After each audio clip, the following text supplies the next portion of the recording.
পরের কোশ্চেনে কি বলেছে, দুটি ভিন্ন ব্যাংকে আমি টাকা রেখেছি 200 টাকা, তার 3 বছরের জন্য প্রাপ্ত সুদের পার্থক্য হচ্ছে 60 টাকা। অর্থাৎ 3 বছরে যে রেখেছি তাহলে হচ্ছে দুটো ব্যাংকে রেখেছি, আলাদা ব্যাংকে, সুদের পার্থক্য, তাদের মধ্যে সুদের পার্থক্য আছে, তাহলে সুদের পার্থক্য হচ্ছে 3 বছরে কত, 60 টাকা। তাহলে আমাকে সেটা আর চেয়েছে কি, তাদের মধ্যে সুদের পার্থক্যের মানে তাদের মধ্যে সুদের হারের পার্থক্য, অর্থাৎ রেট অফ ইন্টারেস্টের পার্থক্য চেয়েছে। রেট অফ ইন্টারেস্ট মানে সুদের হারের পার্থক্য, সুদের হার বলতে পারি, সুদের হারের পার্থক্য কত সেটা চেয়েছে। তাহলে সুদের হার জানতে গেলে আমাকে জানতে হবে কি, যে সুদ ক টাকা পাচ্ছি বাই হচ্ছে আসল কত, আসল তো জানি ইন্টু 100, তাহলে আসলটা তো বলা আছে, কিন্তু সুদ কত বেশি, 60 টাকা পেয়েছি। দেখো 60 টাকা পেয়েছি কত বছরে, 3 বছরে সুদ পেয়েছি, এটা 3 বছর, 3 বছরে সুদ পাচ্ছি। তাহলে 1 বছরের সুদটা কত হবে, 20 টাকা। তাহলে রেট অফ ইন্টারেস্ট বসিয়ে দাও, সিম্পল, 20 টাকা আর কত টাকার উপর, 200 টাকার উপর ইন্টু 100, তাহলে কাটাকাটি করি এটা, তাহলে কত হচ্ছে 10%। তাহলে আমরা রেট অফ ইন্টারেস্ট কত পেলাম, 10%। দেখো সবগুলোই কোশ্চেন কিন্তু এক লাইনে হয়ে যাবে, তোমরা যদি ঠিকঠাক শেখো তাহলে তোমাকে এতটা ইউজ করতে হবে না, এক লাইনে সবগুলো অঙ্ক হয়ে যাবে। তোমরা অবশ্যই লক্ষ্য রাখো কিভাবে কোশ্চেন গুলো করছি। পরের কোশ্চেনটা আমরা যাব। দেখো দেখো পরের কোশ্চেনটা দেখো, আমরা কোশ্চেন একটা লিখেছি, একটা নির্দিষ্ট পরিমাণ 3 বছরের জন্য তোমার 4% বার্ষিক সুদের হারে এবং 2 বছরের জন্য 5% বার্ষিক সুদের পার্থক্য হচ্ছে 50 টাকা। অর্থাৎ 2 বছরের যে সুদটা, 3 বছরের যে সুদ 4% সুদের হারে যেটা পাচ্ছি, সুদ পাচ্ছি, 5 বছরে 5% সুদের হারে 2 বছরে যে সুদটা পাবো সেটা পার্থক্য হচ্ছে 50 টাকা। অর্থাৎ 3 বছরে দেখো, আমরা এর আগেও করছি যে 4% সুদ দিচ্ছে, অর্থাৎ 4% সুদ দেয়, তাহলে 1 বছরের সুদ হচ্ছে কত, 4 টাকা। তাহলে 3 বছরে কত সুদ হবে, এটা বছর টাইম, এটা কি সুদের হার, তাহলে 3 বছর সুদ কত হচ্ছে 12 টাকা, এটা গুণ করলে কত হচ্ছে 12 টাকা। তার মানে তেমনই হচ্ছে, দেখো 2 বছরে দিয়েছে, তাহলে এটা কত আছে 2 বছরের, তাহলে 5 × 2 = 10 হবে। তাহলে এদের মধ্যে যে পার্থক্যটা আছে কত, এটাই হচ্ছে 50 টাকা। পার্থক্যটা বলেছে, পার্থক্য হচ্ছে 50 টাকা, মানে 2 মানে হচ্ছে 50 টাকা, 1 মানে কত 25 টাকা। তাহলে আমার সবসময় আসল বের করতে গেলে কি, 100 ধরতে হবে, তাহলে 100 মানে কত 2500 টাকা। তাহলে দেখো কি সহজে, খুব সহজে আমরা এই কোশ্চেন গুলো করতে পারি। সিম্পল এতটা করেছি, তুমি ডিরেক্টলি মুখেও করতে পারো, মুখেও করা যায় কোশ্চেনটা, তো তোমরা দেখে মুখেও করতে পারো। পরবর্তী কোশ্চেন আমরা দেখবো। পরের কোশ্চেনটা দেখো, যে 12% সুদের 12% হারে 15,000 টাকা এবং 15% সুদের হারে আরো কিছু পরিমাণ টাকা নিয়েছে, যেটা 2 বছরের জন্য ধার নিয়েছে। তাহলে মোট তিনি সুদ বাবদ কত, 9,000 টাকা পেয়েছে। ঋণের পরিমাণ, মোট ঋণের পরিমাণ কত, একটা 15,000 টাকা তো নিয়েছে, সঙ্গে আবার কত টাকা ঋণ নিয়েছে, যে তার সুদ বাবদ তাকে 9,000 টাকা দিতে হয়েছে। কত বছরে, 2 বছরে, মানে সুদটা হচ্ছে 9,000 টাকা। কত বছরে এটা, 2 বছরে। তাহলে 2 বছরে যদি সুদ এত টাকা হয়, তাহলে 1 বছরের সুদ কত হবে, ছিল তাহলে 4,500 টাকা সুদ পাচ্ছি, হাফ করে দেবো 1 বছরে, তাহলে সুদটা পেলে 1 বছরে সুদ এত টাকা। এবার দেখো 15,000 টাকার উপর সুদ কত, 12% হারে যদি 15,000 টাকার উপর সুদ নিই, তাহলে 12%কে যদি বের করি, শতকরার মতো বের করলেই হবে, ঠিক আছে।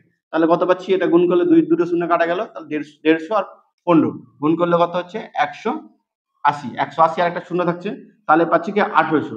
দেখো মোট সুদটা, মানে মোট সুদ লেগেছে কত 1 বছরে, 4500 টাকা।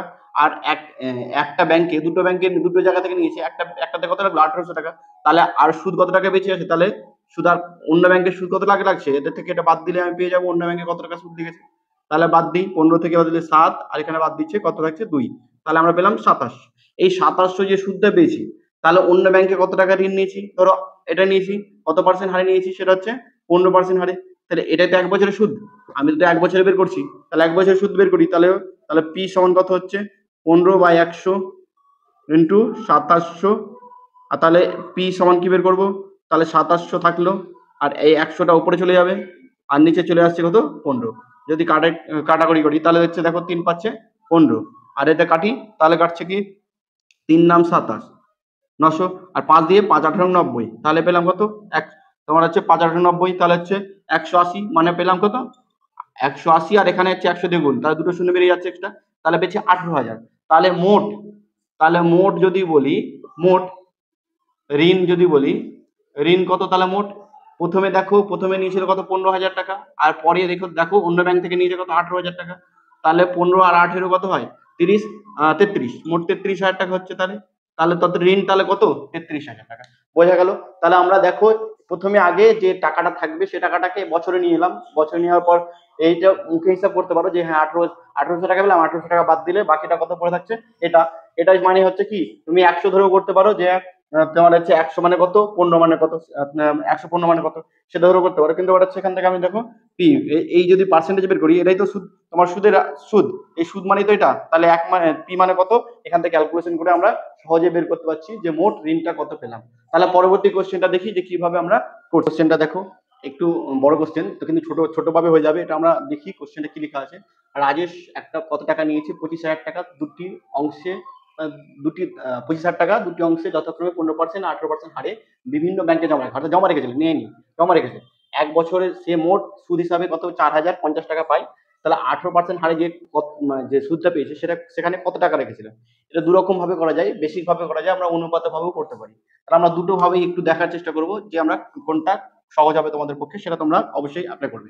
দেখো তোমাদের ক্ষেত্রে আমি যদি বলি, আমাকে চেয়েছে 18% হারে সেই সুদটা মানে কত টাকা লেগেছে সেটা মানে কত টাকা জমা রেখেছে সেটা চেয়েছে। এটা সমান পি ধরে নিই আমরা।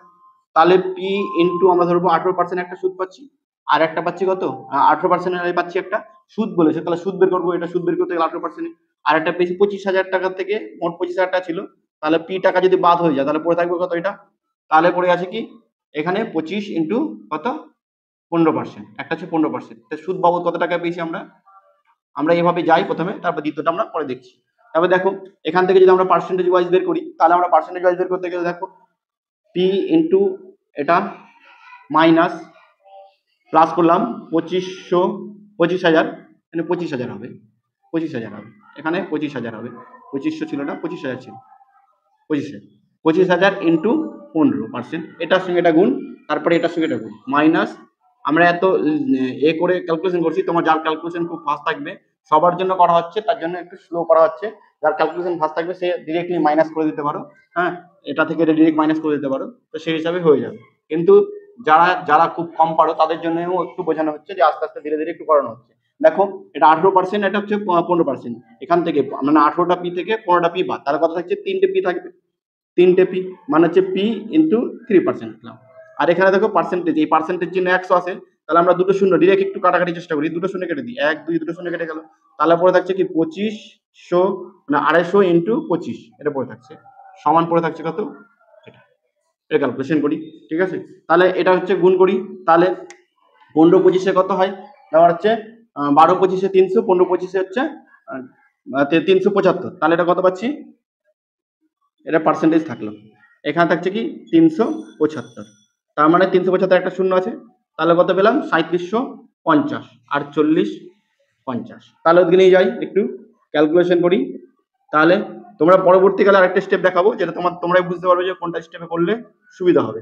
দেখো তোমার হচ্ছে এটা থেকে এটা বাদ, এটা মাইনাস চলে যাবে, দিকে গেলে মাইনাস হবে, তাহলে বিয়োগ করলে কত পাচ্ছি 300, তাহলে পি সমান হচ্ছে 3%, তাহলে এই 3%টাকে লিখতে পারি কি এই 300, আর পার্সেন্টেজ চিহ্নটা উপরে বলে 100-এর উপরে যাবে, আর তিনটা এর আগে যে ক্যালকুলেশন করলাম সেটা সেভাবেই করলাম। একটু দেখো যদি না বুঝতে পারি একটু আরেকটু ভালোভাবে বলি, যে এটা সমান হচ্ছে কি 3/100, তাহলে সমান করে 300, সবার জন্যই বলছি, আর যারা বুঝতে পারবে তারা একটু স্পিডে করতে পারবে, বোঝার চেষ্টা করো, এই 100টা উপরে চলে যাবে আর 3টা নিচে আসবে, 3 দিয়ে কাটলে কত হচ্ছে 100, তাহলে কত পেলাম শূন্য, 4টা শূন্য, তাহলে 10,000, এই 10,000, তাহলে আমরা কি পেলাম, অন্য ব্যাংকে যে 18% এসে রেখেছিল সেটা 10,000 টাকা পাচ্ছি, 10,000 টাকা। এভাবে তোমরা করতে পারো, কিন্তু একটু টাইম টেকিং লাগছে, একটু বড় হচ্ছে, আমরা একটু অন্যভাবে করার চেষ্টা করি। যে দেখো 25,000 টাকার মধ্যে একটা 10,000 টাকা রেখেছে অন্য ব্যাংকে, তাহলে অন্য আরেকটা ব্যাংকে যদি বলা হয় তাহলে কত পাবো, 25,000 মধ্যে যদি 10 বাদ দিই তাহলে 15,000 টাকা, এভাবে বের করতে পারি। আমরা কিন্তু 18%টাই চেয়েছি, তাই 18%টাই বের করলাম, 15% যেটা রেখেছে যদি বের করতে হতো তাহলে আমাকে কি বলতাম, সেটার ক্ষেত্রে 15,000 টাকা। দেখো আমরা আরেকটু সহজভাবে কিভাবে করতে পারি সেটা একটু দেখ, আমরা একটু অনুপাতের অঙ্ক যদি করাইনি, আমাদের অনুপাতের অঙ্ক করাবো, অবশ্যই সিলেবাসে আছে, অনুপাত করাতে হবে, তো অনুপাত ধরে করতে গেলে একটু সুবিধা হবে। আমাকে দেখো সুদ ক টাকা পেয়েছি, আমরা বলেছি যে এক বছরে মোট সুদ পেয়েছি, তাহলে এক বছরের সুদ রেট অফ ইন্টারেস্ট বের করে নিই, রেট অফ ইন্টারেস্ট হচ্ছে এক বছরের সুদ হচ্ছে এটা, তাহলে রেট অফ ইন্টারেস্ট যদি আর 25,000-এর উপর রেট অফ ইন্টারেস্ট বেরোবে ইন্টু 100, এটা যদি বের করি মানে মোট সুদের হার, মোট সুদের হার যেটা বলছি, তাহলে এটা কাটাকাটি করি, কাটলাম, তাহলে এটা কাটছি, তাহলে এটা যদি কাটি 5 দিয়ে কাটছি, 5 পাচ্ছে 25, 5 8 40 আর 1 81, দেখো এটা যদি ভাগ করি তাহলে হচ্ছে উপর নিচ 2 দিয়ে গুণ করে দিই, তাহলে দেখো 81/5, এটা সহজে তোমরা ভাগ না করে সহজে করার কিভাবে চেষ্টা করবে, নিচেরটাকে সবসময় 10 100 এগুলো করার চেষ্টা করবে, নিচে যদি 10 চেষ্টা করি তো 2 দিয়ে গুণ করতে হবে, 2 দিয়ে গুণ, তাহলে 10 করলে একটার পর দেখো একটা শূন্য আছে, একটার পর দশমিক বসে যাবে, তাহলে কি এটা ওপরটা গুণ করলে কত হচ্ছে তোমার 2 কে 2 আর 2 16, তার মানে হচ্ছে কি বসতে পারি 16.5। এটা সহজে করতে পারি, আমি করে দেখালাম তোমাদের সুবিধার্থে, কিন্তু আমরা কি ডিরেক্টলি বুঝতে পারবো যে হ্যাঁ উপরে 2 গুণ করে দেবো তাহলে হয়ে যাবে, একটার পর দশমিক বসাবো। তাহলে পার্সেন্টেজ কত পেলাম 16.2। তাহলে দেখো একটা পেয়েছি আমরা, একটা ব্যাংকে পেয়েছিলাম 15 কত পার্সেন্ট হারে 15% হারে, আর একটা ব্যাংকে দিয়েছিলাম 18% হারে। আমরা মানে হচ্ছে অনুপাতের ধরে করতে পারবো।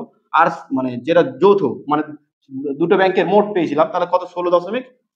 তাহলে এটা থেকে এটা বাদ দেবো, এটা থেকে এটা বাদ দেবো, তাহলে এটা 18 থেকে বাদ দিলে কত থাকছে দেখো, থাকছে 1.8। এটা বাদ দিলে 1.8, আর এটা থেকে বাদ দিলে কত পাচ্ছি 1.2। তাহলে একটার পর দশমিক, একটার পর দশমিক উঠে গেল। তাহলে অনুপাতে বলি 3 6 18 আর 3 দুগুণে 6। তাহলে অনুপাতটা কত পেলাম, তাহলে পাচ্ছি কি তোমার হচ্ছে 3:2 অনুপাতে পেয়েছি। তা 3:2 অনুপাতে যদি বলি আমরা হচ্ছে এটাতে 18টা, এটা আর এটা যদি আমরা রেশিও যদি বলি এটা, তার মানে আমার চেয়েছে কি 18, তো টোটাল যোগফল কত 5। এই 5 মানে আমার টোটাল টাকা ছিল কত 25,000 টাকা। তাহলে আমরা দেখো 5 ভাগের মধ্যে 2 ভাগকে পাচ্ছে এই 18%, আর 5 ভাগটা 5 দিয়ে ভাগ করলে 5 5 পাচ্ছে 25, 3টে শূন্য, 5 দুগুণে 10, আর এখানে 3টে শূন্য, মোট 4টা শূন্য।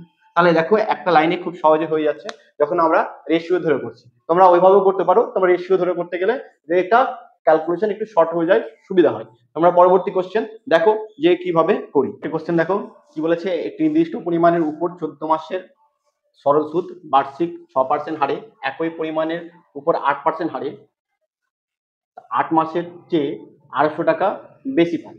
8 মাসের সুদের চেয়ে 250 টাকা বেশি পায়, তাহলে কত টাকা ধার করা হয়েছিল। অর্থাৎ বলেছে কি দেখো তোমার হচ্ছে সহজ ভাষায় দেখো, সেটা হচ্ছে কি তোমার 14 মাসের জন্য 14 মাসের জন্য 6% একটা টাকা নিয়েছিল, আর একটা হচ্ছে তোমার হচ্ছে 8 মাসের জন্য সেটা হচ্ছে কত পার্সেন্ট হচ্ছে 8%। তারপরে সুদের যে পার্থক্যটা পাচ্ছি সেটা কত 250 টাকা। অর্থাৎ একটা 14 মাসের জন্য যদি সুদ বলি, 14 মাসের সুদ কত 6% হারে যদি বলি, এটা আমরা বছরে প্রকাশ করতে পারি। তাহলে বছরে প্রকাশ করতে গেলে কি, যেহেতু এটা বছরে দিচ্ছে তাহলে বছরে 12 দিয়ে ভাগ। তারপর হচ্ছে দেখো এদের মধ্যে পার্থক্য বলেছে, তো পার্থক্য করে দিই এখানে। তাহলে পার্থক্য কত হচ্ছে, এটা হচ্ছে 8%, এটা 8 মাস, 8 মাসকে ভাগ করে দিই, তাহলে কত সুদ পাচ্ছি, তাহলে পাচ্ছি 8% হারে। তাহলে এটা 8% হারে পাচ্ছি, এটা কত পেয়েছি আমরা 8% হারে মোট সুদ। 8% হারে বলতে সুদ যদি আমরা দেখো আমার সময় ইন্টু তোমার হচ্ছে কত টাকা পাচ্ছি 6% মধ্যে 6 টাকা পাচ্ছি বছরে, এক বছরে 6 টাকা, তাহলে এটা বছরে প্রকাশ করেছি, তাহলে গুণ করতে গেলে পেয়ে যাবো যে সুদটা, এখানেও সুদটা পেয়ে যাবো। তাহলে মোট সুদ কত পেয়েছি 250 টাকা সুদ পেয়েছি। তাহলে আমরা দেখো এই 12টাকে আমরা না করে এই 12টাকে এদিকে নিয়ে চলে যাই, তাহলে হচ্ছে এটা কত হচ্ছে 6×14 84, মানে 84/12 যদি বলি করি। আমি ভাগ করবো না, ভাগ করতে গেলে মানে ভাগ করতে পারি, ভাগ করতে গেলে অসুবিধা হবে কারণ এটা না এটা কাটবে না। তাহলে দেখো 8 8 64/12। একটু কেন ভাগ করছি না দেখো, এটা কাটে কিন্তু এটা কাটতে গিয়ে এটা কাটবে না, আর নিচে 3 থেকে যাবে, তাহলে এটা মাইনাসটা বাই 12, তাহলে কত পাচ্ছি 250।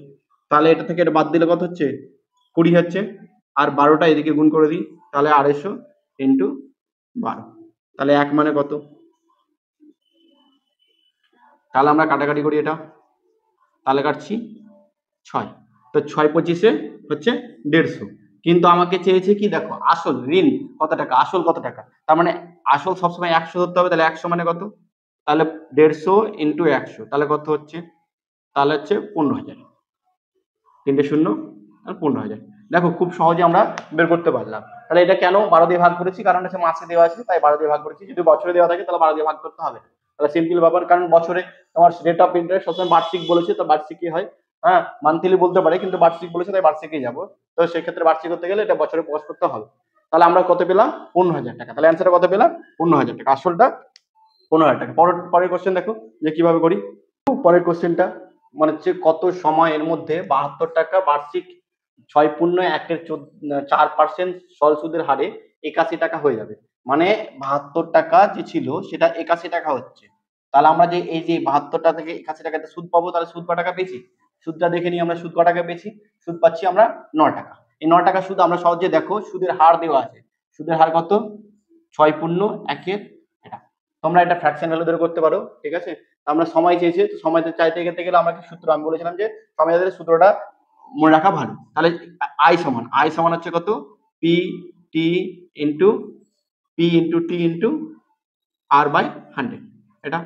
তাহলে এখানে তো তোমার হচ্ছে এটা তো 9, তোমার 9 আই সমান 9 পেয়েছি, তাহলে পি সমান কত দেওয়া আছে দেখো 72, আর টি সমান তো জানি না, আর আর সমান দেখো এটা ফ্র্যাকশন ভ্যালু বের করে নিতে পারি, অথবা তুমি বের করতে পারো। তাহলে 4 24 25, 25 বাই 4 আর নিচে 100, ফ্র্যাকশন ভ্যালু বের করতে গেলে 100টা লাগবে না। তাহলে আমরা কাটাকাটি করি, 8 নাম 72, 8 দিয়ে কাটলাম, 4 দুগুনি 8, তাহলে উপরে থাকছে কত, এটা কাটি 4 5 আর হচ্ছে কত পাচ্ছি 4 25 100, আর 2 দিয়ে কাটলো 2, তার মানে টি বাই 2 আর এখানে 1, তো কোনাকুনি গুণ করি, তাহলে টি সমান হচ্ছে 2, তাহলে কত পেলাম 2 বছর। তাহলে 2 বছরে এটা দেখছি 72 টাকা 81 টাকা হয়ে যাবে, 2 বছরে 72 টাকা 81 টাকা হয়ে যাবে। তাহলে আমরা এটা খুব সহজে আমরা বের করছি। আরো কোশ্চেন দেখো, কোশ্চেনটা দেখো, তো 1500 টাকা দুটি ব্যাংকে রেখেছে, এমন ভাবে ধার নেওয়া হয়েছে যাতে একটি অংশের উপর 5 বছরের জন্য কি 10% হারে তার সরল সুদ, আর হচ্ছে দ্বিতীয় অংশে কি 4 বছরের জন্য 12.5% সুদের হারে সমান হয়, মানে সরল সুদটা কি সমান হচ্ছে। তাহলে সুদের ঋণের পরিমাণ কত, তাহলে ঋণের পরিমাণ যদি বের করি আমরা, তাহলে ঋণের পরিমাণ দেখো যে মোট কত টাকা তোমার হচ্ছে দুটি ব্যাংকে, তোমার কোনটা ব্যাংকে ঋণে চেয়েছে 12.5% যেটা ঋণ। তাহলে আমরা দেখো একটা P1 ধরলাম, একটা P2 ধরলাম, মানে একটাতে যেটা 10% দিচ্ছে সেটা হচ্ছে পি, আর একটাতে তোমার হচ্ছে 12.5% দিচ্ছে সেটা হচ্ছে এটা, ঠিক আছে। তাহলে আমরা দেখো সুদের পরিমাণ সমান, যদি সুদের পরিমাণ সমান করি তাহলে P1 তাহলে কত বছরের জন্য সুদ পেয়েছে 5 বছরের জন্য কত পার্সেন্ট হারে 10% হারে। তারপরে দেখো এটা হচ্ছে সুদ, তার মানে তারপরে দেখো P2 ইন্টু হচ্ছে কত বছরের জন্য 4 বছর 12.5%, অর্থাৎ 12.5 লিখলাম। তাহলে এটাকে দশমিকটাকে আমরা লিখিয়ে নিচ্ছি 10 উঠিয়ে, তাহলে ভাগ করি কাটি, এটা হচ্ছে 5 25 125, তাহলে 5 5 25, 5 দুগুনি 10 কাটলো, 2 দুগুনি 4, আর এটা হচ্ছে দেখো এটা পার এপার কেটে যাচ্ছে, দেখো 5 দুগুনি 10 আর 5 একে 5 কাটলো, তাহলে পি কিছু থাকছে না এখানে, P2 আর P1 P2 সমান, তাহলে সমান ভাগে অর্থাৎ P1 বাই P2 কত 1:1 বলতে পারি, 1:1। তাহলে মোট কত টাকা ছিল কত 1500 টাকা। এই 1500 টাকা দুটো ভাগে যদি ভাগ করি, তাহলে বলো দেখো মানে এ এক ভাগে এক ভাগ সেম সমান ভাগে ভাগ দিয়েছে, তাহলে পি এটা চেয়েছে, এ তো 1, তাহলে 1 কতের মধ্যে 2 এর মধ্যে, তাহলে কাটাকাটি করি, তাহলে কত 7.5, তাহলে 750 টাকা, তাহলে 750 টাকা তিনি কত 12.5% হারে রেখেছিল। একই হবে দুটোই অ্যান্সার, অন্য যদি অ্যান্সার বলতো সেক্ষেত্রে আলাদা হতো, কিন্তু দুটো ক্ষেত্রে একই, তাই দুটো ক্ষেত্রে একই করছি। পরেরটা দেখো, পরের কোশ্চেন কি করি, পরের কোশ্চেনে দেখো এ বি কে 2500 টাকা আমি সি কে একটা নির্দিষ্ট পরিমাণ টাকা দিয়েছে, মানে নির্দিষ্ট পরিমাণ দেয় কত বার্ষিক 7% হারে ধার ধার দেয়, মানে একজন এ বি কে দিচ্ছে 2500 টাকা, আর সি কেও দিয়েছে, কি টাকা দিচ্ছে সেটা জানি না। তাহলে 4 বছরের জন্য, তাহলে সি এবং বি এবং সি থেকে মোট কত টাকা পাচ্ছে 1120 টাকা সুদ পায়। তাহলে সি কত টাকা ধার নিয়েছে, তাহলে এটা দুরকম ভাবে করা যেতে পারে, তুমি পি ধরে করতে পারো, অথবা তুমি হচ্ছে সিম্পল ডিরেক্টলি ভাবে করতে পারো। দেখো আমরা পি ধরে দুটোই ভাবে যদি দেখানো যায়, তো দুটো ভাবে দেখি যে আমরা কিভাবে করছি। ধরো একটা হচ্ছে আমরা হচ্ছে তোমার সুদ কি একজন নিয়েছে কত 2500 টাকা, কত পার্সেন্ট হারে 7% হারে, কত বছরের জন্য নিয়েছে 4 বছরের জন্য। আরেকজন কত টাকা নিয়েছে তোমার হচ্ছে পি জানি না এটা কত পার্সেন্ট হারে নিয়েছে, তোমার 7% হারে, সব সেম, আর 4 বছর। তাহলে আমরা কত পাচ্ছি সে 1120 টাকা। এটা একটু লেন্দি প্রসেস, আমরা সহজে যাবো তো দেখাবো, তবে একটু দেখো যে কিভাবে করি এটা। তাহলে আমরা দেখি, দেখো 4 7 28, 4 7 28 আমরা কমন নিয়ে নিই, তাহলে 28 কমন নিচ্ছি, পার্সেন্টেজ চিহ্ন পার্সেন্টেজ থাকলো, এখানে থাকছে কি 2500, আর প্লাস হচ্ছে কত থাকছে পি, তাহলে আমরা এখানে পাচ্ছি কি 1120। তাহলে এটাকে ভাগে নিয়ে যাই, তাহলে কত হচ্ছে কত 1120 বাই 28, উপরে 100, 8% জন্য 100টা উপরে চলে গেল, এই পার্সেন্টের জন্য উপরে 100 চলে গেল, হচ্ছে কত 2500 প্লাস কাটি, তাহলে 4 25 100, 4 7 28, 7 দিয়ে কাটি, 7 দিয়ে কাটলে 7 থেকে 7, আর হচ্ছে 6 7 42, তাহলে কত পেলাম তোমার হচ্ছে 160।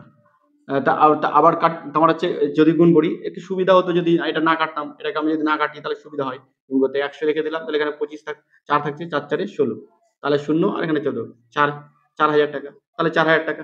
তাহলে পি সমান কত পাবো, এটা যদি বিয়োগ ওদিকে নিয়ে চলে যায় তাহলে বিয়োগ হয়ে যাবে 2500 টাকা, তাহলে কত হচ্ছে দেখো তোমার হচ্ছে বাদ দিলে কত পাচ্ছি 1500, তোমার হচ্ছে 1500 টাকা। তাহলে মানে এই যে পির এটার মানিতে চেয়েছিলাম যে হ্যাঁ সি কে কত টাকা ধার দিয়েছিল, তাহলে সি কে ধার দিয়েছিল কত, আর তোমার হচ্ছে 1500 টাকা। এটা অন্যভাবে করতে পারি, সেটা একটু দেখো যে আমরা কি সহজে করতে পারি, সেটার দিকে লক্ষ্য রাখো। দেখো দেখো 7% সুদের হারে 4 বছর যদি সুদ দেয়, তাহলে 4 বছরে যদি সুদ কত পাবো, এক বছরের সুদ হচ্ছে 7 টাকা, 4 বছরে 28 টাকা। এটা বারবার বলছি, এভাবে করো। এক বছরের সুদ 4 বছরে কত হবে, তাহলে গুণ করলে পেয়ে যাবো। তাহলে কত পেলাম, 2800 টাকা। এই না 800, সরি 228 টাকা, শুধু 28 টাকা। 28 টাকা হচ্ছে 4 7 28, 28 টাকা পাচ্ছি। এই 28 টাকা মানেই বোঝাচ্ছে কত, 1120 টাকা। তাহলে এক মানে কত বোঝায়, এটাই তো মোট সুদ, এটাই তো মোট সুদ। সুদ বলেছে, তাহলে 11 এক মানে কত, 11/28। তাহলে কাটাকাটি করি একটু। তাহলে আমরা কাটছিলাম 7 দিয়ে কাটি, তাহলে আমরা হচ্ছে 7 দিয়ে কাটছি, 7 একে 7, আর থাকছে কত 4, 6 7 42, তাহলে 4 দিয়ে ভাগ করি, 4 4 16, তারপর 40। তার মানে এক মানে যে 40 হয়, তাহলে 100 মানে কত, 100 মানে কত, শূন্য, এক দুটো শূন্য দিয়ে গুণ হচ্ছে কত, 4000। তাহলে দেখো তোমার হচ্ছে বি কত টাকা নিয়েছিল, 8000 টাকা। তাহলে সি কত টাকা নেবে, তাহলে যদি মোট কত টাকা আসল, আসলটা এটা তো, মোট হচ্ছে আসল, আসল মানে কত, 4000 টাকা বেশি আসল। তাহলে তার মধ্যে 2500 টাকা নিয়ে আছে, আর 4000 টাকা মোট ছিল। তাহলে এটা থেকে বাদ দিলে এটা পেয়ে যাবো সি এর টাকা। সি কত টাকা, 1500 টাকা। তাহলে দেখো এটা খুব সহজে এক লাইনে আমরা কোশ্চেন গুলো করতে পারি। পরের কোশ্চেনটা দেখো যে কিভাবে করি। পরের কোশ্চেনটি দেখো, দুটি সমান অঙ্কের টাকা যথাক্রমে তোমার হচ্ছে 3.5 বছর, অর্থাৎ সাড়ে তিন বছর আর 4.5 বছর ধরে 11% বার্ষিক সরল সুদের দেওয়া হয়েছিল। যদি দুটি মেয়াদ শেষে সুদের পার্থক্য কত টাকা হচ্ছে, 412.50 পয়সা হয়, তাহলে প্রতিটি অঙ্ক অর্থাৎ প্রতিটি ঋণের পরিমাণ, দুটি সমান ঋণ, তাহলে দুটি ঋণের পরিমাণ সেম হবে। তাহলে আমরা দেখি যে এটা কিভাবে করি। তাহলে আমরা বলেছিলাম দেখো, একটা 3.5% হারে দিচ্ছে 3.5 বছরের জন্য, আর একটা দিচ্ছে কত 4.5 বছরের জন্য। আমরা যে সুদ, মোট সুদ তো বলে দিচ্ছে, তাহলে আমার 11% তো সুদের হার, এটা 11%, এটা 11%। তাহলে এদের মধ্যে যে পার্থক্য সেটা হবে কি, এটা। তাহলে পার্থক্য যদি করি, আমি এটা করি, তাহলে 11টা কমন, ডিরেক্ট কমন নিয়ে নিই, বড়টা থেকে ছোট বাদ দেবো। তাহলে আমরা দেখো এটা যদি করি, 11টা কমন নিলাম, তাহলে 4.5 থেকে আমরা কি বাদ দিচ্ছি, 3.5। তাহলে কত পড়ে থাকছে, 1 পড়ে থাকছে, 1 পড়ে থাকছে। এটা থেকে এটা বাদ দিলে কত হয়, 1। এটা মানেই বোঝাচ্ছে কত, 412.50। তাহলে 1 মানে কত, এই 11টাতে নিচে চলে আসবে, 11টা যদি নিচে আসে 412.50, 11 নিচে এলো, তাহলে আমরা 11 দিয়ে কাটি, তাহলে হচ্ছে 3 11 33। দশমিকের কথাটা পরে ভাববে, দশমিক নেই ভেবে চললে সবচেয়ে তোমাদের সুবিধা হবে। তাহলে 11, তাহলে 3 11 33, দশমিক নেই হবে। 3 11 কত হচ্ছে 33, 4 11 44 বেশি হয়ে যেত। তোমরা যদি ভাগ না করতে পারো সাইডে ভাগ করবে। তা 3 11 33 যদি হয়, তাহলে কত হচ্ছে তোমার হচ্ছে, দেখো 3 11 33 থাকছে কত, বাদ দিলে হচ্ছে 8, আর হচ্ছে 2, তাহলে 7 11 77, 7 পেলাম। আর থাকছে কত এখানে, বাদ দিলে 5, 5 11 55, একটা শূন্য ছিল, একটা শূন্য বসে গেল। দেখো কটার পর দশমিক, এবার দশমিক নিয়ে বসো। কটার পর দশমিক, দুটোর পর দশমিক, তাই দুটোর পর দশমিক বসালাম। তাহলে কত হলো 37.50। তাহলে 100 মানে কত, 100 মানে হচ্ছে 37.50 ইন্টু 100। তাই 100 যদি গুণ করা হয়, তাহলে দুটো দশমিক এদিকে চলে যাবে, তাহলে এদিকে চলে গেলে কত হচ্ছে 37 দশমিক, দুটো দশমিক সরে যাচ্ছে, তাহলে কত হচ্ছে 37 সরে যাচ্ছে, তাহলে কত 3750 টাকা। তাহলে প্রতি ক্ষেত্রে যদি বলি, তাহলে 3750 টাকা। দেখো এইভাবে কোশ্চেন গুলো আমরা করতে পারি। আরো কোশ্চেন তোমাদেরকে কিছু দেওয়া হবে, যেগুলো তোমার ডাউট ক্লাসে সলভ করা হবে, যেটা পারবে না। সম্পূর্ণ ক্লাসটাই সম্পূর্ণ ক্লাসটা যদি সম্পূর্ণ দেখো তোমরা, অবশ্যই তোমরা কোশ্চেন গুলো পারবে এই চ্যাপ্টার থেকে। চ্যাপ্টার থেকে খুব এতটা টাফ হয় না, ডাব্লিউবিপির জন্য বিশেষ করে, তো তোমরা অবশ্যই পারবে। দেখো ভালো মতো, লক্ষ্য রাখো। আরো ক্লাস নিয়ে আসবো পরবর্তী, তোমাদের কি ক্লাস চাই, কোনটা ক্লাস চাই, তোমরা কমেন্ট বক্সে জানাতে পারো যে এই ক্লাসটা করালে আগে ভালো হয়। তাহলে আমরা সেই হিসাবে ক্লাসটা নিয়ে আসার চেষ্টা করব। তোমরা সঙ্গে থাকো, শেয়ার করো, আর হচ্ছে লাইক করো, কমেন্ট করো, কেমন ক্লাস হচ্ছে না হচ্ছে তোমরা অবশ্যই জানাবে। হ্যাঁ, তারপরে হচ্ছে তোমাদের মধ্যে যদি সাবস্ক্রাইবটা অবশ্যই করবে, অনেকজন সাবস্ক্রাইব করছো না, সেই সাবস্ক্রাইবটা অবশ্যই করবে। হ্যাঁ, তাহলে আমি আরো ক্লাসটা তোমাদেরকে নিয়ে আসতে পারবো, মোটিভেট হবো ক্লাস করতে। কমেন্ট অবশ্যই করবে, কমেন্ট না করলে আমি বুঝবো কি করে কার কত পটেনশিয়াল, কি কার চাহিদা আছে, কে কতটা সিরিয়াস ডাব্লিউপির জন্য, সেটার জন্য আমরা দেখবো। তাও আজকে এতটাই ক্লাস, এরপরের দিন আবার ক্লাস নিয়ে আসবো, অবশ্যই কমেন্ট বক্সে জানাবে তোমাদের কোন ক্লাসটা চাই। হ্যাঁ, এতটাই থাকলো আজকে। জয় হিন্দ, জয় ভারত।